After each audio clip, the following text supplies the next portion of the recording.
수행일념으로 정진하신 큰 스님들의 삶 만나보고 있습니다. 이 시간 애청해 주시는 한 분께서는 마치 고승열전을 듣는 것 같다 표현하셨죠. 현대불교를 이끌어온 여러 스님들의 모습을 두루 만나는 이 시간 지대방산책 선언일기의 저자이자 서울 상도동 보문사 주지로 계시는 지범 스님께 청하도록 하겠습니다. 스님 안녕하세요. 반갑습니다.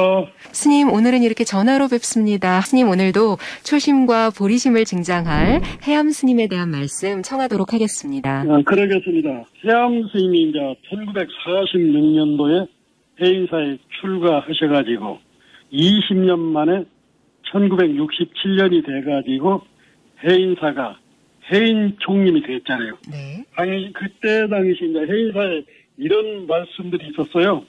정진제일 해암스님, 인욕제일 지월스님, 공심제일 영암스님, 계율제일 자운스님, 지혜제일 성철스님 이렇게 네. 당시만 해도 정말로 그 기라성 같은 스님들이 계셨고 또 용탑에는 당시에 그 대한불교 조계정 종정을 하고 계시는 고암스님께서 계셨잖아요. 네. 그래가지고 이제 1967년도 7월 25일 해인사에서 열린 임시중앙총회에서 해인사가 통합종단 최초로 총림으로 지정되잖아요. 네네.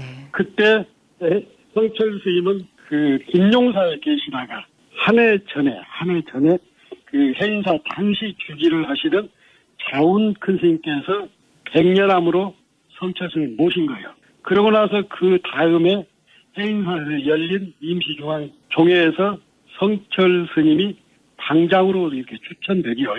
그리고 윤화의 해암 스님이 윤화로 20년 만에 처음으로 20년 만에 오셔가지고 해인 총님 윤화 스님을 보게 됩니다. 네. 그때 당시 얼마나 기라성 같은 스님들이 계셨냐면 서당에는 청담 스님, 네.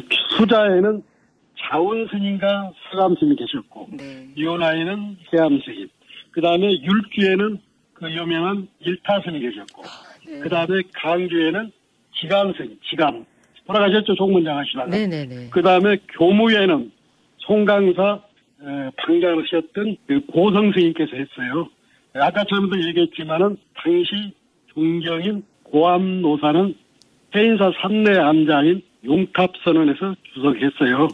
그 당시 이제 해인사는 성철 스님께서 100일 법문을 통해 사자우를 토했고, 해암 스님은 윤활을 보셨는데 그때 수염을 길렀고, 그 다음에 콧수염도 길렀다고 그래요. 그때 당시 해암 스님께서는 정말로 참선법문, 살구 참선법문으로 대중을 감동시켰고, 네. 당시 그 강주 소임을 맡았던 지간 스님은 저녁 9시만 되면은 소등이 되잖아요. 그래서 방에 문에다가 담요를 치고 날 쓸 때까지 경전을 보고 매일 나안전에서 조석으로 108참여를 했다고 그래요. 그때 당시 법정 스님도 해인사 강원을 조르보시고 자운 스님 배례로 소소삼방이라고 해서 법정 스님도 해인사에 계셨습니다.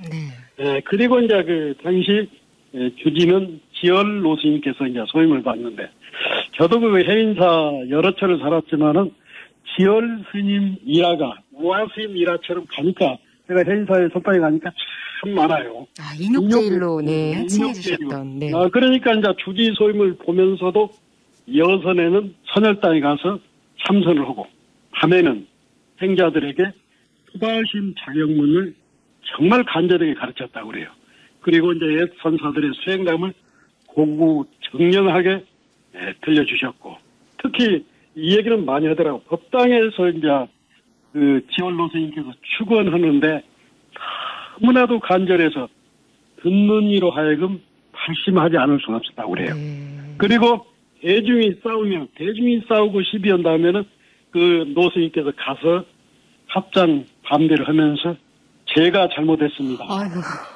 제가 잘못했습니다 하고 참회를 하는 인욕보살이 했다고 그래요.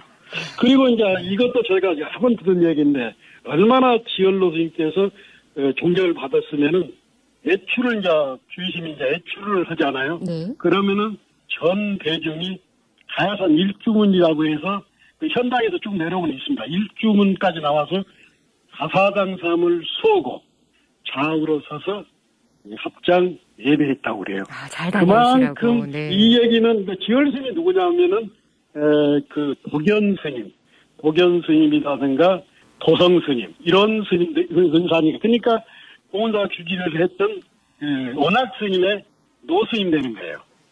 지혈로 스님이. 네. 그래가지고 그야말로 그 지혈 스님은 인욕보살을 하십니다.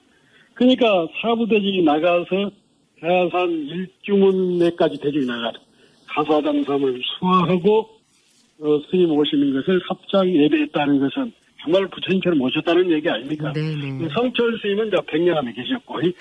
네, 정말 이 당시 여러 큰 스님들께서 이제 함께 하셨는데 해인 총림이 시작된 첫 해에 해암 스님께서 윤화소임을 모셨다고 하셨잖아요. 네, 네, 네. 그리고 이제 나중에는 방장까지 하셨으니까. 네, 그렇죠. 그랬는데 이제 그 당시 이제 해인 총림의 풍광을 조금 말씀드리면 네. 그때가 이제 1967년도 잖아요. 그때 겨울에 그때까지만 해도 해인산이 법정스님 말씀을 들어보면 해인산에 전기가 없었고 수돗물도 없었다고 그래요. 그래서 이제 그때 이제 워낙 성철 스님께서 법력이 있으시니까 그 초대 백일법문 할 때 울산 성남사에 계시는 인홍 스님을 비롯한 비구니 스님들도 해인 총림에서 결재를 했다고 그래요. 네. 그때 당시 해인사는 대중이 한 4,500명 됐었다고 그래요. 행자로 구성된 고향주는 한 끼 밥을 짓는데도 쌀한가마를 들었고 쌀을 이는 데만 해도 2시간 이상 걸렸다고 그래요. 당시 해인 총림에는 3개의 선방이 있었습니다. 제가 해인사에 갔을 때도 3개의 선방이 있었는데 가장 그 장경각 우측으로 이렇게 올라가면서 보면 장경각 제일 우측으로 조사전이 있었고 그 밑에 태설당이 있었고 그 밑에 선열당이 있었는데 조사전은 용맹정이 일어나는데 태설당은 가양정이 일어나는데 그 다음에 선열당은 일반정이 보통 정진 하는 데다. 그때 당시 이제 성철 스님은 백년암에서 계시면서 종종 각 선방을 순회하면서 졸지마 하면서 졸은 수자가 있으면 장군 죽기로 사정없이 내리쳤다고 그래요. 네. 그래서 이제 아까 전에 그 사회자께서 말씀했지만 해인 총림 당시에 윤화 소임을 맡았던 해암 스님은 윤화도 보셨지만 그 이후로 태설당에서 3년 결사, 조사전에서 3년 결사도 했고 잠시 주지도 했잖아요.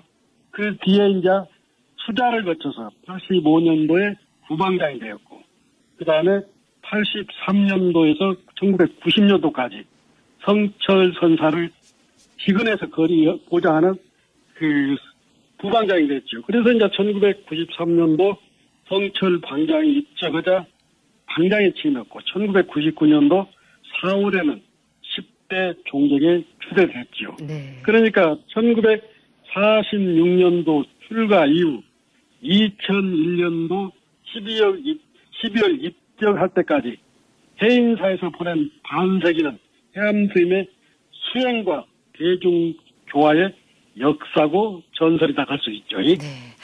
그럼요. 해암 스님께서는 이제 제자를 어떻게 기르셨는지 상좌 스님들 이야기도 궁금한데요, 스님. 말씀드리겠습니다. 해암 스님은 원래 출가하면서 주지를 맡지 않고 상자를 두지 않겠다고 이렇게 다짐을 했다고 그래요. 네. 그런데 해인사라는 큰 대중초소에 살다 보니까 이미 제방에 해암 스님은 도인으로 선지식으로 소문이 났잖아요. 네네. 그러니까 모든 사람들이 해암 스님 제자 되기를 원했잖아요. 그러다 보니까 쉽게 물리치지 못하고 제자를 한 50분 두었다고 그래요. 그러니까 제자 스님들을 제가 잘 아는데 대부분의 해암 스님 그 상자들은 지금 해인 총림 방장하는 원각 스님을 비롯해서 뭐 대호 스님, 뭐 많은 스님들이 지금도 해암 스님의 정신을, 해암 스님의 가르침을 가슴에 안고 선방에서 용맹경이라고 있잖아요. 네. 그 대표적인 지금 해인 총림 방장 스님의 출가 얘기를 잠깐 하겠는데, 제가 그 해암 스님 시리즈를 하기 전에, 제가 그 18일 전에 해인사 방장 원각 스님을 찾아뵀는데, 원각 스님이 그런 말씀을 하시더라고. 이번에 스님께서 해암 스님 평전을 비롯해서 해암 스님 일대기를 방송하는데, 정말 잘 해더라고 저한테 부탁을 하더라고. 그런데 이제 그 원각 스님의 출발을 이렇게 쭉 보니까 본인한테는 안 들었지만 여러 사람을 통해 듣고 우리 저 해암 편지에도 나오지만은 해인 총님이 개설되기 전, 그러니까 해암 스님께서 그 극락암에서 이렇게 해제를 하고 해암 스님이 그 해인사 통을 중봉암에 돌아오니까 조용한 분위기에 생자가 와 있었단 말이에요. 그분이 이제 그 원각 스님인데, 네네.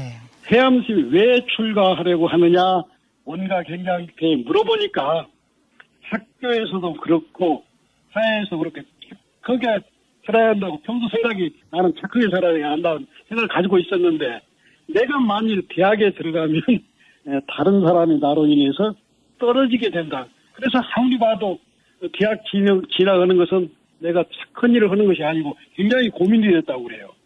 그래가지고 공부도 하고 요양도 할 겸 해인사 그 삼내암자의 그 약수암이라고 있습니다. 네. 예, 그 당시 비구니 스님이 사는데, 그 비구니 스님 절에 큰 절에 비구 스님이 거기를 내려갔는데 그 원각 행자를 만난 것 같아요.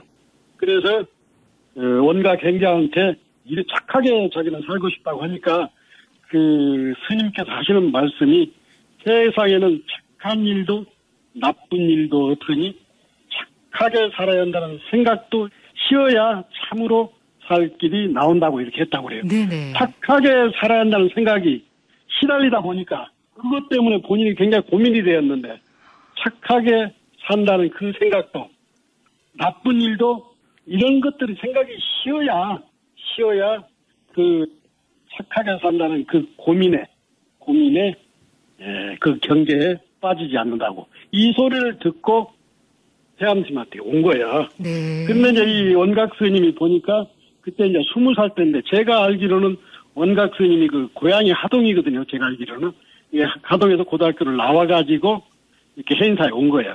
그래가지고 그 약수암에서 스님을 만나가지고 그 스님께서 그런 얘기를 하고 조사오록 맥공과 육조장경을 주길래 그것을 읽어보면서 그 해암스님이 고인이다 하니까 원각 스님이 해암스님 계시는 해인사 중봉암 토굴로 이렇게 오신 거예요. 아, 그래서 기다리고 계셨군요. 네. 그래가지고 사실은 그 제가 알기로는 지금 원각 당장 스님이 해암스님의 두 번째 상자거든요. 네. 그래서 큰 절에서 저기 한 게 아니라 그 토굴에서 해암스님한테 1:1 행자 교육을 한 8개월 정도 받았다고 그래요. 그런데 해암스님이 누굽니까?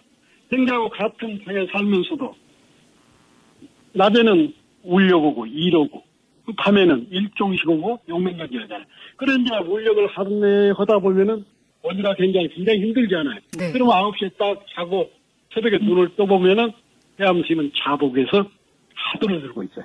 그래가지고 깜짝 놀래가지고 자복에 앉았던 적이 한두 번이 아니었다고 그래요.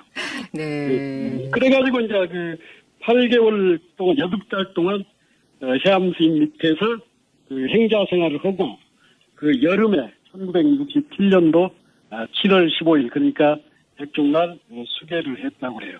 그래서 이제 그 원각 스님이 평전을 이렇게 썼지만은 해암스님에게 8달 동안 해암스님 법문의 핵심을 이렇게 말했어요. 해암스님이 이렇게 행자 때 자기한테 교육을 했다고 말씀하셨어요. 공부에는 비법이 없다. 진실하고 신심과 원력이 간다. 오래 공부하는 것보다는 간절히 올바르게 공부하는 것이 더 중요하다. 하도를 답하기 전에는 정답이 없다. 목숨을 던져 신심을 다해 공부하면 한 철이 아니라 일주일 안에도 깨달음을 얻을 수 있다고 해암스님께서는 늘 근무하셨다고 그래요. 네, 스님 오늘은 예. 지금 말씀해 주시니 원각 스님 출가와 수행 이야기까지 전해 주시면서 여기서 인사드려야 될 것 같습니다. 네, 이렇게 시간을 아끼며 수행에 매진하셨던 스님들의 모습을 들으니까 지금의 우리들은 어떤가 좀 스스로를 돌아보게 되네요. 네, 오늘 지대방 산책 말씀의 상도동 보문사 지범 스님이셨습니다. 스님 감사합니다. 감사합니다. 수고하셨습니다.